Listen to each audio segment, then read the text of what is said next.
Hello students, organic chemistry का next topic. Almost हमारी IUPAC naming complete हो गई है। आप अपनी प्रॉब्लम भेजते रहिए, प्रैक्टिस करते रहिए। राइट, वहाँ आयुपैक नेमिंग का कोई कोई अंत नहीं है। राइट, जो रूल्स हैं आप उनको फॉलो कीजिए और नाम लिखते रहिए। ओके, रूल्स का भी कोई अंत नहीं है। ओके, जगह जगह आपको नए रूल्स मिलेंगे, बट एनटीएससी के लेवल की आयुपैक नेमिंग हम कर चुके हैं। बट फिर भी मैं चाहूंगा कि आप अपनी प्रॉब्लम भेजते रहिए। ओके, देखिए बच्चों, आज का जो हमारा नेक्स्ट टॉपिक है वो है होमोलोगस सीरीज। होमोलोगस सीरीज क्या होता है, या किसी सीरीज को हम कब होमोलोगस कहते हैं। होमोलोगस सीरीज एक फैमिली है, एक ऐसी फैमिली जिसमें सेम फंक्शनल ग्रुप है। राइट, जैसे अगर आपसे कोई कहे कि यहां बात कर लेते हैं कि अल्कोहल की फैमिली बताइए, तो अल्कोहल की फैमिली क्या है। अल्कोहल्स जिसके अंदर OH ग्रुप है वो अल्कोहल है। राइट, जैसे सबसे छोटा अल्कोहल कौन सा है, CH3OH। उससे बड़ा CH3CH2OH, उससे बड़ा CH3CH2CH2OH। राइट, तो ये अल्कोहल की जो सीरीज है, जो फैमिली है, हम उसे होमोलोगस सीरीज कहते हैं। ओके, अगर आप होमोलोगस सीरीज, जैसे अल्कोहल की बजाय कार्बोक्सिलिक एसिड भी हो सकता है, वो एक अलग होमोलोगस सीरीज है। अमीन्स आ गया तो एक अलग फैमिली है, अलग होमोलोगस सीरीज है। ओके, तो हम इसी को ले लेते हैं। अल्कोहल्स की जो ये फैमिली है, इसे हम होमोलोगस सीरीज कह रहे हैं, पहली बात। दूसरी बात, इनकी केमिकल और फिजिकल प्रॉपर्टी ऑलमोस्ट एक जैसी है, बिल्कुल तो सेम नहीं है। इथेनॉल अलग है, मिथेनॉल अलग है, प्रोपेनॉल अलग है। राइट, बट इनकी केमिकल प्रॉपर्टीज में, इवन फिजिकल प्रॉपर्टीज में भी हम कुछ सिमिलरिटीज देखते हैं। राइट, जो ये फैमिली है, इन फैमिली में कुछ समानताएं हैं। ओके, जैसे ये किसके साथ रिएक्शन करेगा, मैं ये नहीं कह रहा एग्जैक्टली सेम है। ओके, मैं ये नहीं कह रहा जहां इथेनॉल यूज होता है वहां मिथेनॉल भी यूज हो सकता है। अगर आप देखो कि इथेनॉल, ये वाइन, दारू जो है उसमें इथेनॉल होता है। राइट, अगर उसकी जगह, इथेनॉल की जगह मिथेनॉल हम पी ले, या कोई पी ले, राइट, तो वो अंधा हो सकता है, ज्यादा पीने पर उसकी डेथ भी हो सकती है। बट इथेनॉल इतना हार्मफुल नहीं है। ओके, तो दोनों की प्रॉपर्टी में डिफरेंस है। ओके, बट कुछ सिमिलरिटी भी है। राइट, एक जैसा फंक्शनल ग्रुप होने की वजह से कुछ सिमिलरिटी भी है। ओके, तो होमोलोगस सीरीज के जो एक होमोलोगस सीरीज हमें होगी, दी होगी, उसके मेंबर्स की केमिकल प्रॉपर्टीज में सिमिलरिटी हमें दिखाई देगी। राइट, दूसरी बात, उनमें सेम फंक्शनल ग्रुप होगा। तीसरी बात, अगर मैं उस सीरीज के एक मेंबर से दूसरे मेंबर के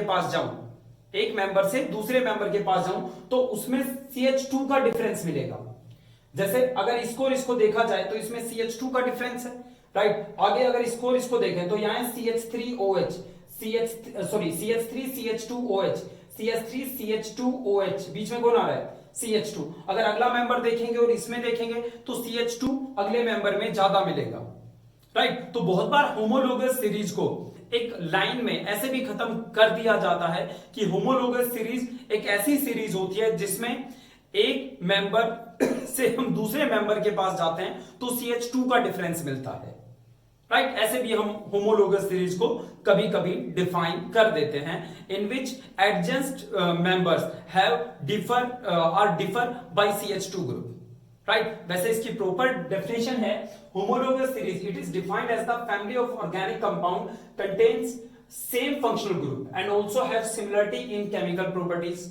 राइट, सिमिलरिटीज मतलब एग्जैक्टली सिमिलर नहीं, बट कुछ समानताएं, कुछ सिमिलरिटी हमें दिखती है। And any two adjacent member of which differ by CH2 group. Okay, जिसके जो दो एडजेसेंट समझते हो, इससे next.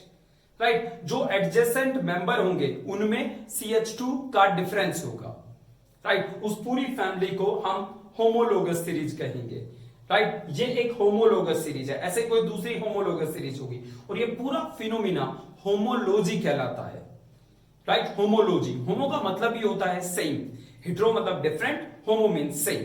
Right, and the whole phenomena of showing homologous series is known as homology. Right, ये आई एम सॉरी मैंने यहाँ homology नहीं लिखा, बट आप लिख सकते हो and the phenomena is called homology, right. इसे अपनी नोटबुक में लिखिए, पोस्ट कीजिए वीडियो। नेक्स्ट है बच्चों saturated and unsaturated hydrocarbons, right. Saturated and unsaturated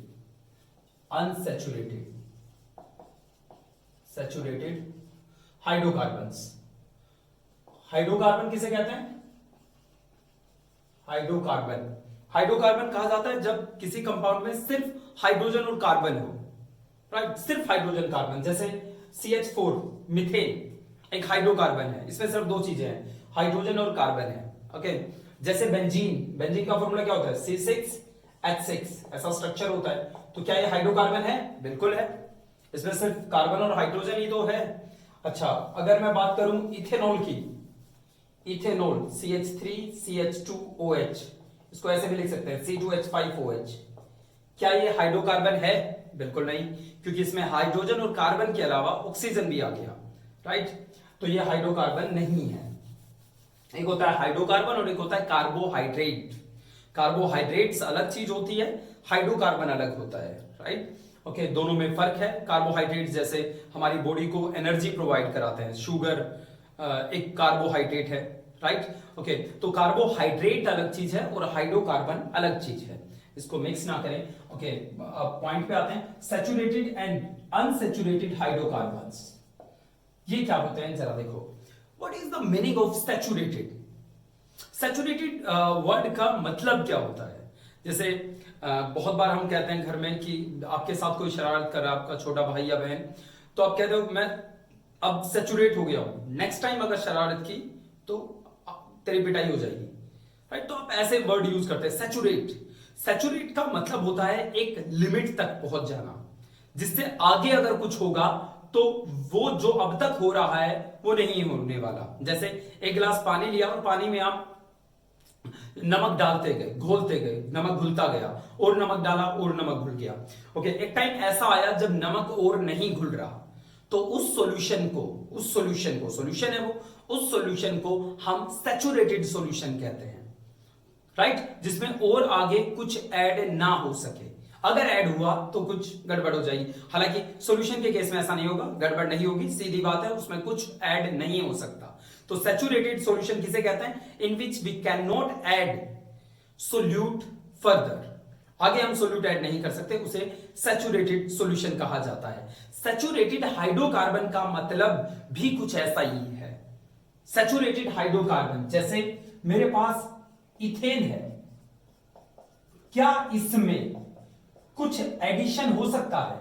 कुछ और ऐड हो सकता है? मतलब कार्बन हाइड्रोजन ऐसे है, अगर मैं इसमें चाहूं तो एक और हाइड्रोजन ऐड कर सकता हूं, ये स्टार लगा रहा हूं मैं नहीं ऐड कर सकता इसमें, क्योंकि अगर मैं ऐड करूंगा तो कार्बन 5 बॉन्ड बना लेगा, 1 2 3 4 5, जो वो बना नहीं सकता।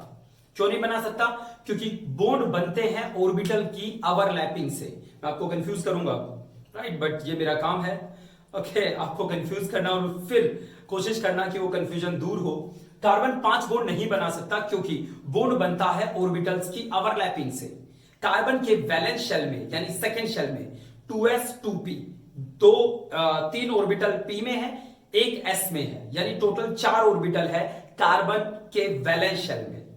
4 ऑर्बिटल का मतलब है वो 4 अलग अलग चीजों से ओवरलैपिंग कर सकता है कार्बन, तो 4 ही बॉन्ड बनाएगा। आई होप आपको मेरी बात समझ में आ गई। तो कार्बन सिर्फ 4 बॉन्ड बना सकता है क्योंकि उसके वैलेंस शेल में ऑर्बिटल ही 4 है, राइट। तो 5वां बॉन्ड बन नहीं सकता, इसका मतलब मैं इसमें कुछ और ऐड नहीं कर सकता। तो यहां एडिशन नहीं हो सकता क्योंकि कार्बन 4 से ज्यादा बॉन्ड नहीं बना सकता। तो हाँ, एक बात हो सकती है बच्चों, H हटाकर मैं कुछ और ले आऊं, सपोज H हटाकर मैंने यहां क्लोरीन लगा दिया, Cl, ऐसा हो सकता है, बट क्या ये एडिशन है? एडिशन है क्या? हमने कुछ ऐड कर दिया? नहीं, ये एक सब्स्टिट्यूशन है। मतलब हमने किसी को हटाकर तब यहां कुछ लगाया है, हमने कुछ ऐड नहीं किया। हमने अगर कुछ ऐड हुआ है तो कुछ माइनस भी तो हुआ है, Cl अगर आया है तो H गया भी तो है, राइट। तो इस तरीके से कुछ आना एडिशन नहीं, सब्स्टिट्यूशन कहलाएगा, सब्स्टिट्यूशन कहलाएगा, राइट। ओके, तो खैर हम इस नतीजे पर पहुंचे हैं कि इसमें एडिशन नहीं हो सकता, राइट। अब एक दूसरा मॉलिक्यूल देखते हैं, C double bond C H. Okay, क्या इसमें एडिशन हो सकता है? Let's try. यहां पे एच जोड़ देते हैं, राइट। इसमें पहले क्या था, 2 कार्बन 2 हाइड्रोजन 2 हाइड्रोजन, यानी 2 कार्बन 4 हाइड्रोजन थे। हमने एक हाइड्रोजन और जोड़ दिया, राइट। ओके, ऐड किया और इस बॉन्ड को डबल से सिंगल कर दिया, राइट। यहां पे भी एक एच जोड़ा, ओके, राइट। अब यहां 2 कार्बन और 6 हाइड्रोजन है, राइट। हमने 2 हाइड्रोजन एक्स्ट्रा ऐड कर दिए। क्या कुछ डिस्टर्ब हुआ? यस, गया है, बॉन्ड गया है, कोई एटम मिस नहीं हुआ। हमने किसी को हटाकर कुछ लगाया नहीं, राइट। बॉन्ड गायब हो गया, जो डबल था बॉन्ड था वहां सिंगल बॉन्ड आ गया, राइट। ओके, हमने यहां कुछ ऐड कर दिया, एग्री ना, हमने यहां कुछ ऐड कर दिया।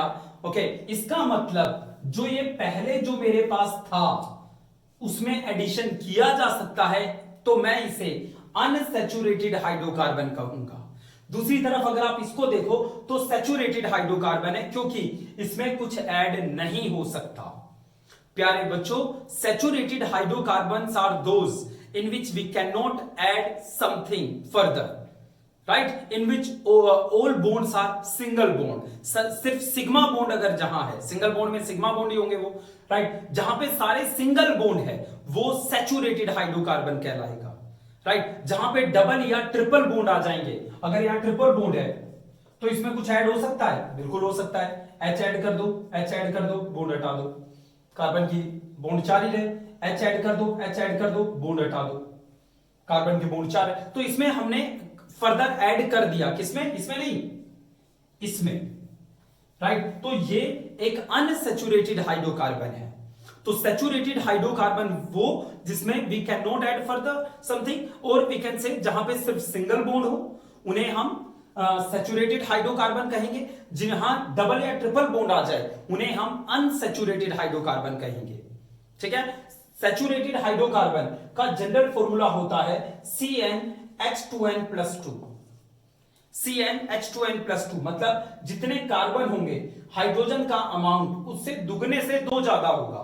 जैसे अगर यहां 2 कार्बन है तो हाइड्रोजन गिनने की जरूरत नहीं है, कितने मिलेंगे हाइड्रोजन? 2 2 जा 4 + 2 6 मिलेंगे, और है भी से 6, राइट। ओके, तो सैचुरेटेड हाइड्रोकार्बन या एल्केन का जनरल फॉर्मूला होता है CnH2n+2। इसे लिखेंगे आप अपनी नोटबुक में। ये किसका जनरल फॉर्मूला है? एल्केन का। एल्केन अगर आपके पास है तो अगर n कार्बन है तो हाइड्रोजन का अमाउंट, हाइड्रोजन की नंबर ऑफ हाइड्रोजन की संख्या इसके दुगने से यानी 2n से 2 ज्यादा मिलेगी, ठीक है। अगर कोई देखो, अगर आपके पास ये एल्केन है, एल्केन जिसमें सारे सिंगल बॉन्ड हो। अब आप बात करते हैं एल्कीन की। एल्कीन किसे कहते हैं? जिसमें डबल बॉन्ड हो उसे एल्कीन कहा जाता है जनरली, राइट। जिनमें डबल बॉन्ड है उन सबको हम एल्कीन बोलेंगे। एक चीज देखिए, ये आपके पास है एल्केन, राइट, एल्केन। मैं यहां एक डबल बॉन्ड लगा देता हूं, तो एक डबल बॉन्ड लगाऊंगा तो 2 हाइड्रोजन गायब हो गए। एल्कीन, एल्कीन का मतलब डबल बॉन्ड, डबल बॉन्ड का मतलब हाइड्रोजन का कम हो जाना, राइट। एल्कीन का जनरल फॉर्मूला होता है CnH2n+2। किसका फॉर्मूला था? एल्केन का। जब वो एल्कीन बना, एक डबल बॉन्ड आया तो उसने 2 हाइड्रोजन कम कर दिए, तो -2, राइट, +2 -2 कैंसिल, तो ये हो गया CnH2n। ये एल्कीन का जनरल फॉर्मूला है, ये एल्कीन का जनरल फॉर्मूला है। एल्कीन का जनरल फॉर्मूला क्या होता है? CnH2n। अब हम बात करते हैं एल्काइन की। अगर मैं एक और बॉन्ड यहां लगा दूं तो ये ट्रिपल बॉन्ड हो गए और 2 हाइड्रोजन और कम हो गए। तो एल्काइन का जनरल फॉर्मूला होता है CnH2n, और 2 हाइड्रोजन कम हो गए, 2n-2। ये मेरे एल्काइन का जनरल फॉर्मूला। देखिए बच्चों, ऑक्सीडेशन और कंबस्शन ऑफ एल्केन्स। एल्केन्स जब ऑक्सीजन के साथ रिएक्शन करता है तो कैसे रिएक्शन करता है हम ये देखेंगे। दूसरी बात, कंबस्शन का मतलब ही होता है रिएक्शन विद ऑक्सीजन, राइट। जब कोई चीज ऑक्सीजन के साथ रिएक्शन करती है तो हम उसे कंबशन कहते हैं, ओके, और ऑक्सीडेशन भी कह सकते हैं। तो देखिए बच्चों, जनरल फॉर्मूला क्या होता है एल्केन का, CnH2n+2। अगर मैं इसकी रिएक्शन ऑक्सीजन के साथ कराऊं, राइट, O2 के साथ, तो क्या बनेगा, दो चीजें बनती हैं, CO2 प्लस H2O।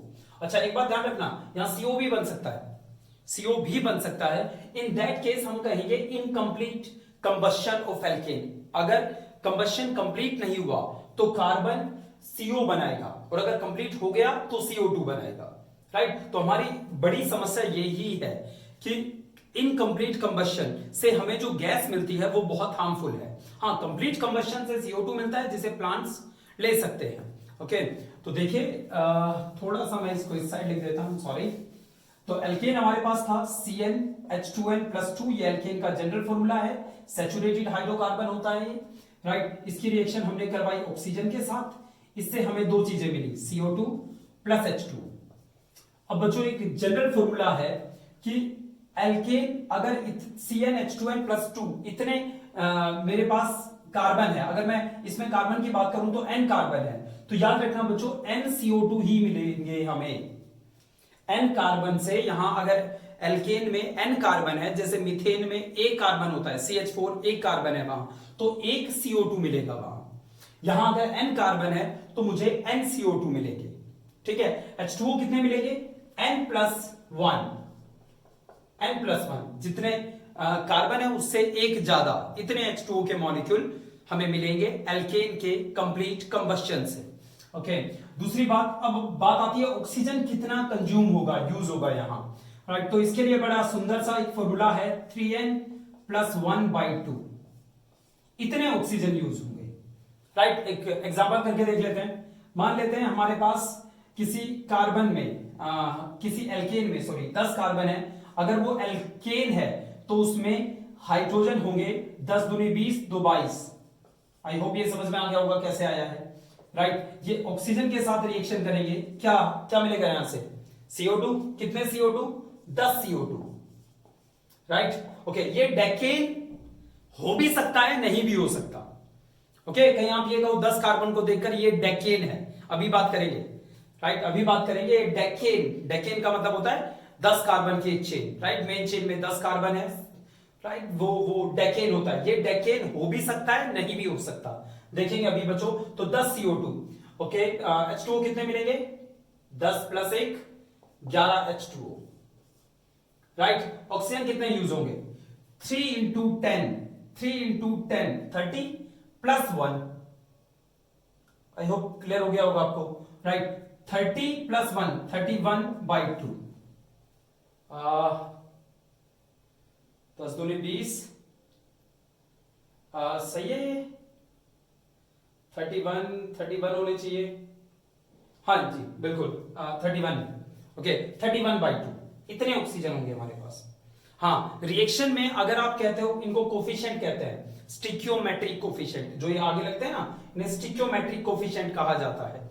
हालांकि हमने बात भी की क्लास में।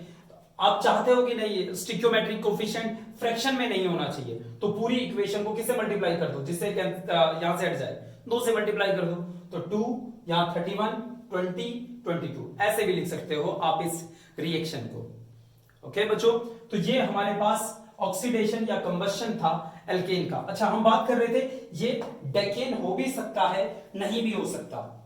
मतलब मैं कह रहा हूं बच्चों कि इसमें 10 कार्बन और 22 हाइड्रोजन है, ये ऐसा भी हो सकता है, कैसा, 3 4 5 6 7 8 9 10, CH3 CH2 CH2 CH2, ऐसा भी हो सकता है, जिसको हम डेकेन बोलेंगे।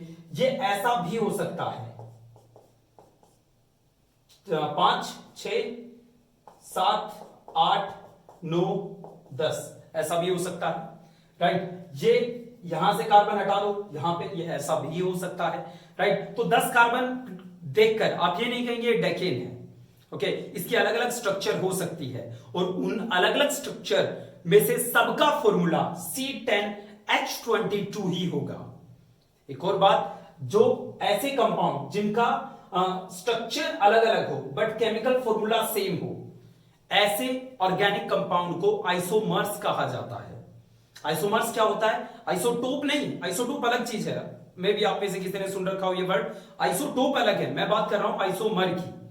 आइसोमर क्या होता है? Having same chemical formula but different structure, right, उन्हें आइसोमर कहते हैं। ओके, तो ये था बच्चों ऑक्सीडेशन या कंबशन ऑफ एल्केन्स। आगे चलते हैं, आगे चलते हैं और इसकी रिएक्शंस देखते हैं। देखो बच्चों, ऑर्गेनिक केमिस्ट्री में जो रिएक्शंस होती हैं वो मेनली 4 तरह की होती हैं। ऑर्गेनिक केमिस्ट्री में मेनली हम 4 तरह की रिएक्शन देखते हैं, जिनमें हम सबसे पहले 4 तरह की रिएक्शन देखते हैं, जिनमें सबसे पहले अगर मैं रिएक्शन की बात करूं तो होती है सब्स्टिट्यूशन रिएक्शन।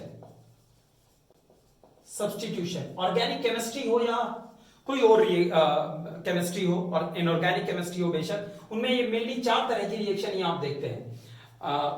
सब्स्टिट्यूशन रिएक्शन, एक होती है एडिशन रिएक्शन जिसमें कुछ ऐड होता है, एडिशन रिएक्शन। एक होती है बच्चों एलिमिनेशन रिएक्शन, एलिमिनेशन जिसमें से कुछ चला जाता है, राइट। और एक होती है रीअरेंजमेंट रिएक्शन। इसके अलावा भी आप रिएक्शन, तो बच्चों मेनली हमारे पास रिएक्शन 4 तरह की होती है, substitution, elimination, rearrangement and addition reaction, right. हम यहां 3 रिएक्शंस के हल्के एग्जांपल्स करेंगे। ओके, सबसे पहले हम देखते हैं सब्स्टिट्यूशन रिएक्शन क्या होती है। जरा देखो बच्चों, ये एक एग्जांपल है, ऐसी ढेर सारी रिएक्शन आपको मिल सकती है। सपोज आपके पास CH4 था, CH4, इसकी रिएक्शन आपने क्लोरीन के साथ करवाई, क्लोरीन के साथ, Cl2 के साथ, in presence of light H nu। बच्चों ये सिंबल होता है H nu, H Planck's constant होता है, न्यू फ्रीक्वेंसी होती है, ये आप आगे पढ़ोगे। फिलहाल आपके लिए H nu का मतलब है लाइट, मतलब ये जो रिएक्शन हो रही है, अगर यहां ये लिखा है एरो के साइन के ऊपर, इसका मतलब ये रिएक्शन लाइट की प्रेजेंस में हो रही है, राइट। वो लाइट सनलाइट भी हो सकती है, बेस्ट है वो, बल्ब की लाइट भी हो सकती है। ओके, तो लाइट की प्रेजेंस में रिएक्शन हुई, उससे हमें ये मिला। आप इसे ऐसे क्रैम कर सकते हैं, ये मिला, राइट। HCl बाहर निकल गया, प्लस Cl, एक Cl यहां जुड़ गया। ओके, अब अगर आप इस रिएक्टेंट और इस प्रोडक्ट को देखो तो इसमें क्या फर्क है? इसमें H हटकर Cl आ गया, राइट। कुछ हटा, कुछ नया आया। ऐसी रिएक्शन को हम सब्स्टिट्यूशन रिएक्शन कहते हैं, जहां कोई आकर किसी को सब्स्टिट्यूट कर देता है, right. That kind of reaction is known as substitution reaction. Next है एडिशन रिएक्शन। जैसा कि हमने अभी पढ़ा, एडिशन सिर्फ अनसैचुरेटेड हाइड्रोकार्बन में ही हो सकता है। अनसैचुरेटेड, क्या ये अनसैचुरेटेड है? यस, ये अनसैचुरेटेड है। इसको ऐसे लिख देते हैं, CH2 double bond CH2 plus इसकी रिएक्शन सपोज बच्चों ने HCl के साथ कराई, HCl के साथ हम कोशिश करेंगे कि आगे इसके इन रिएक्शंस के मैकेनिज्म पढ़ें। मैकेनिज्म होता है कोई रिएक्शन स्टेप बाय स्टेप कैसे आगे बढ़ती है, राइट। यहां से यहां पहुंचने में इसके बीच, इस रिएक्टेंट और प्रोडक्ट के बीच बहुत सारी बातें हुई है, राइट। उन बातों को हम मैकेनिज्म का नाम देते हैं। जैसे आपसे पूछा जाएगा कि किसी रिएक्शन का मैकेनिज्म बताइए, मैकेनिज्म मतलब वो रिएक्शन कैसे आगे बढ़ती है, राइट। उसके step by step representation, her step पे फिर क्या हुआ, फिर क्या हुआ, राइट। फाइनली वो एक स्टेबल स्टेप पे जाके रुक जाती है, जिसे हम प्रोडक्ट कहते हैं। ओके, तो उसके बारे में हम आगे बात करेंगे, mechanism of a chemical reaction. फिलहाल देखिए, HCl के साथ इसकी रिएक्शन करवाई, H यहां जुड़ गया, Cl यहां जुड़ गया, ये बन गया CH3, ये बन गया CH2Cl और बॉन्ड खत्म हो गया बीच का, राइट। तो इस रिएक्शन को हम एडिशन रिएक्शन कहेंगे।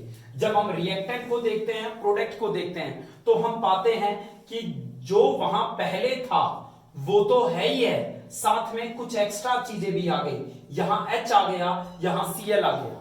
तो ये रिएक्शन एक एडिशन रिएक्शन का एग्जाम्पल है। ओके, नेक्स्ट है एलिमिनेशन। जैसे सपोज हम इस रिएक्शन की बात करें, CH2OH CH3, इसे हमने किसी एसिड की प्रेजेंस में, H पॉजिटिव का मतलब वहां एसिड डाला H2SO4 या HCl, कोई एसिड डाला और उसे हीट किया। इसे हीट के लिए हम डेल्टा का सिंबल का यूज करते हैं। हमने इसको हीट किया इन प्रेजेंस ऑफ एसिड, तो ये गायब हो गया। यहां से OH, इससे अगले से H, H2O यहां से बाहर निकल गया, ये बन गया CH2, right, double bond CH2 plus H2O। अगर हम रिएक्टेंट और प्रोडक्ट को देखें तो हम पाते हैं कि यहां से यहां आने में कुछ चीज एलिमिनेट हो गई, कुछ ऐसा था जो बाहर निकल गया, तो इस रिएक्शन को हम एलिमिनेशन रिएक्शन नाम देते हैं। ठीक है, तो ये हमारे कुछ एग्जाम्पल थे आपको समझाने के लिए कि सब्स्टिट्यूशन किसे कहते हैं, एडिशन किसे कहते हैं एंड एलिमिनेशन किसे कहते हैं। ओके बच्चों, अब हम आगे बढ़ते हैं elimination of hydrocarbon, sorry alkane. Elimination से पहले आई थिंक हमारे सिलेबस में जो टेस्ट में आ रहा है वो सब्स्टिट्यूशन है, तो हम पहले सब्स्टिट्यूशन डिस्कस करते हैं। बच्चों आगे कुछ समझने से पहले, कुछ पढ़ने से पहले आपको किसी केमिकल रिएक्शन के बीच में होने वाली बातों को समझना होगा। आपके पास रिएक्टेंट होता है और प्रोडक्ट होता है, इसके बीच में भी कुछ बनता है जिसे हम इंटरमीडिएट कहते हैं। इंटरमीडिएट, आपको इस इंटरमीडिएट की कहानी समझनी होगी। इंटरमीडिएट कितने तरह के होते हैं ये समझना होगा। ओके, देखिए, वैसे कोई पूछे इंटरमीडिएट क्या होता है, right, it is a transition state, it is a kind of transition state in between reactant and the product. Between reactant and product we have so many things which forms for a very short duration of time. Reactant और product के बीच बहुत सारी ऐसी चीजें होती हैं जो बहुत कम वक्त के लिए बनती है, बहुत कम ड्यूरेशन के लिए बनती है, उन्हें हम इंटरमीडिएट्स कहते हैं। इंटरमीडिएट्स कहते हैं, जिनमें सबसे पहले जिस इंटरमीडिएट का आज हम जिक्र करने वाले हैं उसका नाम है कार्बोकैटायन। कार्बोकैटायन, देखो कार्बोकैटायन किसे कहते हैं, जैसा कि नाम से पता लग रहा है, कार्बन, कार्बो का मतलब कार्बन, कैटायन का मतलब पॉजिटिव चार्ज। जब कार्बन पे पॉजिटिव चार्ज आ जाएगा तो हम उसे कार्बोकैटायन कहेंगे। ओके, ये कैसे आएगा, ये अलग अलग रिएक्शन में अलग अलग तरीके से हम देखेंगे। फिलहाल कार्बोकैटायन कैसा होता है ये देखिए। जैसे आपके पास सपोज बच्चों कोई मॉलिक्यूल है H H H, ये X, यहां पे एक रिएक्शन हुई और ये X, ये बॉन्ड टूट गया, राइट, ये बॉन्ड टूट गया, इस तरीके से टूटा। तो उससे पहले हम आगे बढ़े, एक बार आप बॉन्ड टूटने के बारे में और देखिए, बॉन्ड टूटते कैसे हैं, बॉन्ड टूटने का क्या तरीका होता है। आई एम सॉरी, कार्बोकैटायन से पहले आपको यह समझना होगा कि बॉन्ड टूटते कैसे हैं। फिजन ऑफ ए बॉन्ड, जैसे बॉन्ड दो तरीके से टूटते हैं बच्चों। पहला होता है homolytic fission, homolytic fission, homolytic fission, जैसे आपके पास सपोज Cl2 है, राइट, Cl2 है और ये बॉन्ड टूटा और ये कुछ ऐसे टूट गया, ऐसे टूटा। देखो, जब भी आप ऑर्गेनिक केमिस्ट्री में इस तरह का साइन बनाओगे तो इसका मतलब एक इलेक्ट्रॉन यहां से यहां जा रहा है, राइट। और अगर आप ऑर्गेनिक केमिस्ट्री में ऐसा साइन बनाते हैं तो इसका मतलब यहां से यहां दो इलेक्ट्रॉन जा रहे हैं। हम इसे सिंगल हेड एरो, राइट, ये सिंगल हेड एरो के नाम से जाना जाता है। इसको हम डबल हेड एरो कहते हैं। डबल हेड एरो का मतलब दो इलेक्ट्रॉन जा रहे हैं, सिंगल हेड एरो का मतलब सिंगल इलेक्ट्रॉन यहां से यहां ट्रांसफर हो रहा है। ओके, अगर हम इस बॉन्ड को देखें तो ये बॉन्ड टूटा, कैसे टूटा, एक इलेक्ट्रॉन ये क्लोरीन ले गया, एक इलेक्ट्रॉन ये क्लोरीन ले गया, राइट। तो एक इलेक्ट्रॉन इसके पास गया है, इसलिए हमने इसे सिंगल हेड एरो से दिखाया है। इसका रिजल्ट क्या निकलेगा, ये बॉन्ड टूटकर एक बना लेगा Cl रेडिकल, एक इलेक्ट्रॉन इसके पास आ गया, राइट, एक इलेक्ट्रॉन इसके पास आ गया। बच्चों, जब किसी के पास अनपेयर्ड इलेक्ट्रॉन, एक इलेक्ट्रॉन हो, सिर्फ एक, उसके साथ वाला इलेक्ट्रॉन कहीं और चला गया है, तो हम उसे रेडिकल के नाम से जानते हैं, रेडिकल। इसे आप कहोगे क्या बना, क्लोरीन रेडिकल, राइट, ये क्या बना, क्लोरीन रेडिकल। ये बॉन्ड टूटा, ऐसे टूटा कि एक बॉन्ड में दो इलेक्ट्रॉन होते हैं, एक ये ले गया, एक ये ले गया, राइट, बराबर बराबर दोनों में इलेक्ट्रॉन बट गए। हम इस तरीके से बॉन्ड टूटने को होमोलिटिक फिजन कहते हैं। होमोलिटिक फिजन में जनरली आपको रेडिकल बनते हुए दिखाई देंगे। एक दूसरा है बच्चों heterolytic fission. Heterolytic fission, heterolytic fission, heterolytic मतलब अब जो बॉन्ड टूटेंगे उनमें इलेक्ट्रॉन का बंटवारा सेम नहीं होगा। जैसे सपोज आपके पास ये है HCl, आपको पता है क्लोरीन की इलेक्ट्रोनेगेटिविटी हाइड्रोजन से ज्यादा होती है। ये बॉन्ड कुछ ऐसे टूटा कि दोनों इलेक्ट्रॉन Cl ले गया, दोनों इलेक्ट्रॉन Cl ले गया, तो मैं इसे डबल हेड एरो से दिखा रहा हूं। ओके, H का एक कोवैलेंट बॉन्ड कैसे बनता है, एक इलेक्ट्रॉन आप दो, एक इलेक्ट्रॉन मैं दे रहा हूं। बॉन्ड जब टूटा तो ये अपना इलेक्ट्रॉन भी ले गया, साथ में इसका इलेक्ट्रॉन भी अपने साथ ले गया, राइट। तो इसके पास कितने इलेक्ट्रॉन एक्स्ट्रा हो गए, अपना था तब तक सही था, एक हाइड्रोजन का इलेक्ट्रॉन भी इसके पास आ गया, तो ये बन गया Cl, दो इलेक्ट्रॉन क्यों, क्योंकि अपने के साथ साथ हाइड्रोजन का इलेक्ट्रॉन भी इसके पास है, Cl नेगेटिव, क्लोराइड बन गया, क्लोराइड आयन बन गया। हाइड्रोजन ने अपना इलेक्ट्रॉन क्लोरीन को दे दिया, तो इस पे पॉजिटिव चार्ज आ गया। ओके, ये हेट्रोलिटिक फिजन है। हेट्रोलिटिक फिजन में रेडिकल्स नहीं आयंस बनेंगे। ओके, हेट्रोलिटिक फिजन जनरली जब होगा तब वहां बॉन्ड जिन दो चीजों के बीच में है उनकी इलेक्ट्रोनेगेटिविटी सेम ना हो, तब हमें हेट्रोलिटिक बॉन्ड हेट्रोलिटिक फिजन देखने को मिलेगा। हेट्रोलिटिक फिजन में आपको एनायन और कैटायन बनते हुए दिखाई देंगे, होमोलिटिक फिजन में आपको रेडिकल्स बनते हुए दिखाई देंगे। ठीक है बच्चों, राइट। तो पहले तो आप ये सुने कि इस दुनिया में कोई भी रिएक्शन हो रही है उसके पीछे सिर्फ एक ही कहानी है, पुराने बॉन्ड टूट रहे हैं, नए बॉन्ड बन रहे हैं। ठीक है, पुराने बॉन्ड टूट रहे हैं, नए बॉन्ड बन रहे हैं, बस। जब ऐसा होता है तो पुराने बॉन्ड टूटने पर और नए बॉन्ड बनने पर हमें नई चीज मिलती है जिसे हम प्रोडक्ट कहते हैं। ओके, दूसरी बात, जब बॉन्ड टूटता है तो दो तरीके से टूटता है, या तो होमोलिटिकली टूटेगा या हेट्रोलिटिकली। होमोलिटिक जब वो टूटेगा तो हम उसे कहेंगे होमोलिटिक फिजन और इससे हमें रेडिकल्स मिलेंगे, राइट। जब बॉन्ड के बीच में प्रेजेंट दो इलेक्ट्रॉन कोई एक ले जाए तो इस तरीके से बॉन्ड टूटने को हम हेट्रोलिटिक फिजन कहेंगे। हेट्रोलिटिक फिजन से आपको कैटायन और एनायंस मिलेंगे। ओके बच्चों, चलिए तो अब हम आते हैं अपने उसी टॉपिक पे जहां से हमने छोड़ा था। कार्बोकैटायन किसे कहते हैं, जरा ये देखिए। कार्बोकैटायन, कार्बोकैटायन क्या होता है? कार्बोकैटायन याद रखना इंटरमीडिएट है, रिएक्टेंट या प्रोडक्ट में नहीं दिखेगा। जब आप किसी रिएक्शन का मैकेनिज्म लिखेंगे, उसके अंदर ये हुआ, फिर ये बना, फिर ये बना, फिर प्रोडक्ट बना है, तब आपको कार्बोकैटायन दिखाई देगा। ओके, देखिए कार्बोकैटायन हम पहले इंटरमीडिएट का जिक्र करेंगे, सिर्फ कार्बोकैटायन।